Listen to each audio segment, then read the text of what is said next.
நீங்கள் அநேகம் என்ன செய்திருக்கிறோம்? ஆண்டவருடைய ஆலயத்துக்கு வந்திருக்கிறோம், கர்த்தரை தரிசிக்க தான் வந்திருக்கிறோம், ஆண்டவர் சமூகத்துக்கு தான் வந்திருக்கிறோம்.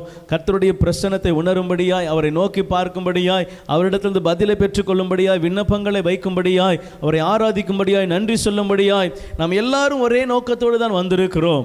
ஆனால் இன்னும் ஒன்று நமக்கு எக்ஸ்ட்ரா தேவைப்படுது, ஆயத்தம். அல்லேலூயா, ஆமென். நான் இந்த நாளில் என்னை இன்னும் கொஞ்சம் என்ன செய்ய போகிறேன்? கர்த்தருக்குள்ளாக நான் அதிகமாய் இன்னும் அதிகமாக நெருங்கி சேரப்போகிறேன், கிட்டி சேரப்போகிறேன்.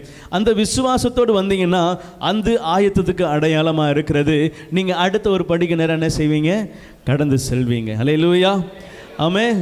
உங்கள் ஜெபத்தில் நான் இன்னும் கர்த்தர் என்ன செய்யணும்? அண்டி சேரணும், இன்னும் நெருங்கி சேரணும். நான் இன்றைக்கி தேவனுடைய ஏதாவது ஒரு வார்த்தையை கண்டிப்பாக என்ன செய்யணும்? பெற்றுக்கொள்ளணும். உங்கள் இருதயத்தை அதற்கு நேராக ஆயத்தப்படுத்தி என்ன செய்யுங்க? ஆலயத்துக்கு வரணும். அல்லேலூயா.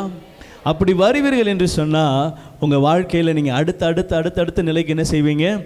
ஆமாம், கடந்து சென்று கொண்டே இருப்பீங்க. ஆண்டவர் இன்னைக்கு இந்த வசனத்தோடு என்னோட பேசினார், அப்போ நாளைக்கு என்ன செய்யணும்? இன்னும் ஆயத்தத்தோடு போகணும். அப்போ நாளைக்கு ஒரு வசனத்தோடு பேசுவார், அப்போ என்ன செய்யணும்? இன்னும் ஆயத்தத்தோடு என்ன செய்யணும்?